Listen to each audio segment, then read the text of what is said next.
गणपती बाप्पा मोरया. सुस्वागतम सुस्वागतम. श्रीरंग सहनिवास गणेशोत्सव मंडळ सर्व गणेश भक्तांचं हार्दिक स्वागत करीत आहे.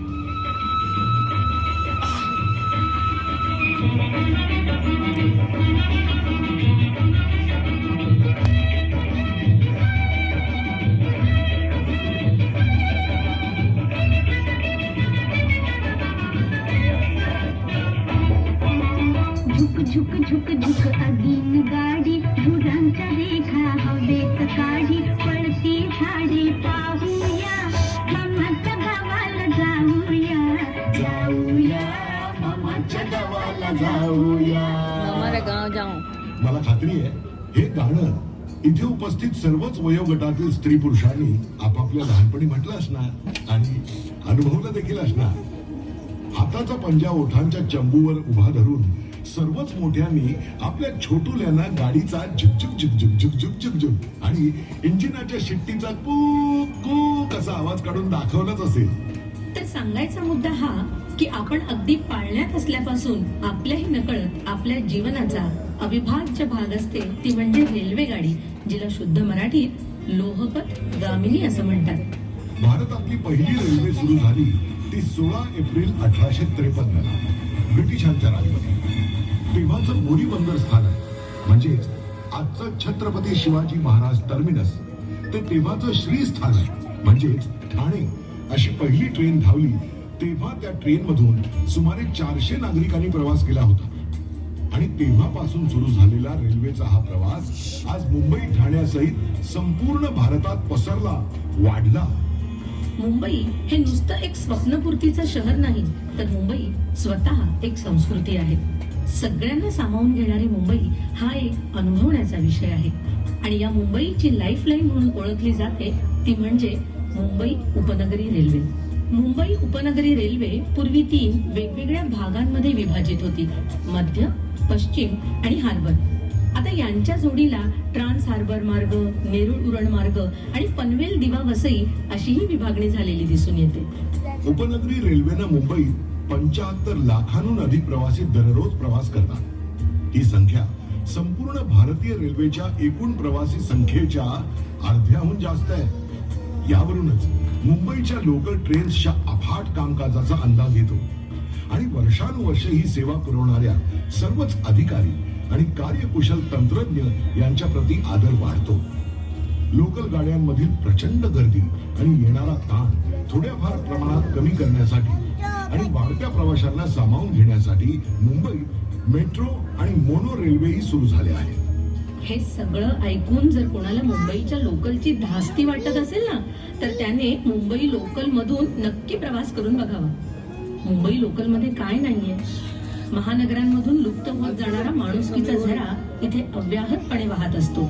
चौथ्या सीटची चैन आणि मजा इथेच अनुभवायला मिळते. एवढ्या गर्दीतही किरकोळ सामान विकायला येणारे कुशल विक्रेते आणि त्यांच्याकडून विकत घेणारे चोखंदळ ग्राहकही इथलेच. एवढी अफाट गर्दी असूनही या गर्दीत सुरक्षित वाटते. रिक्षा, टॅक्सी, बसेस यांच्यापेक्षाही स्त्री वर्गाची पसंती रेल्वेला असण्याचं कारण देखील रेल्वेतील आणि रेल्वे स्थानकातील सुरक्षा तसंच रेल्वे पोलिसांचं सहकार्य. रोजच्या प्रवासात घट्ट होत जाणारी मैत्री, रेल्वेचा रोजच्या डब्यातला ग्रुप, केवळ चेहऱ्यानं एकमेकांना ओळखीची झालेली, कुठलंही लेबल नसलेली ही नाती रक्ताच्या नात्यांसारखी घट्ट आणि हवी हवीशी वाटू लागतात. सगळे सणवार इथे या लोकलमध्ये साजरे होऊ लागतात. लोकलमध्ये दहीहंडी, कृष्ण जन्मोत्सव साजरा होतो, दिवाळी दसरा होतो, अहो बायकांच्या मंगळागौरी देखील होतात. गेल्या अनेक वर्षांपासून साजरी होणारी आषाढी एकादशीची वारी ही लोकल मधल्या या तमाम चाकरमान्यांना विठ्ठलाच्या दर्शनाचा आनंद देऊन जाते. विठ्ठल नामाचा जयघोष आणि गाडीचा धडक धडक या जपाचा ताल यामध्ये तादात्म्य साधलं की सर्व प्रवाशांनाही या प्रवासात वारीचं पुण्य लाभतं. दररोजच्या प्रवासातला भजनांचा आनंद हा या प्रवासातला क्षणभर विरंगुळा नसून तो कुठेतरी या सर्व प्रवाशांना आध्यात्मिक आनंद देखील देऊन जातो, नवीन नाती रुजवतो. जगभरात प्रसिद्ध असलेला आपला मुंबईचा डबेवाला त्याच्या कार्यशैलीबद्दल सर्वांनाच अचंबित करणारा ठरलाय. पण त्याच्या कार्यातील एक महत्वाचं साधन म्हणजे आपली मुंबई लोकल. या रेल्वेच्या जाळ्यामुळे आणि अचूक कारभारामुळे डबेवाले त्यांच्या इच्छित स्थळी योग्य वेळेवर पोहोचू शकतात. हीच गोष्ट रोजच्या रोज नोकरी धंद्यावर जाणाऱ्या लाखो लोकांना देखील आश्वस्त करते. लोकल है तो मुमकिन है. रोज लाखो प्रवाशांसाठी लाईफ लाईन असलेली मुंबई लोकल 8 वर्षांपूर्वी 4 जुलै 2006 रोजी हादरून गेली होती. पश्चिम रेल्वेच्या माटुंगा रोड, माहीम, वांद्रे, खार रोड, जोगेश्वरी, बोरिवली आणि मीरा रोड या स्थानकांदरम्यान एका पाठोपाठ असे 7 स्फोट झाले. अतिरेकी संघटनांनी 11 मिनिटात लोकलमध्ये योजनाबद्धरित्या हे बॉम्बस्फोट घडवून आणले. यात 209 मुंबईकरांचा बळी गेला तर 714 जण जखमी झाले. या संपूर्ण घटनेनं मुंबईसह देशभरात एकच खळबळ उडाली. मुंबईकरांसाठी आणि मुंबईच्या लाईफलाईनसाठी आजही त्या काळ्या दिवसाची आठवण नकोशी वाटते. पण त्यानंतर देखील मुंबईकरांचं स्पिरिट मात्र जराही कमी झालं नाही. त्या दुर्घटनेनंतरही मुंबई आणि मुंबई लोकल पुन्हा उभी राहिली आणि जशी होती तशीच धावायला लागली.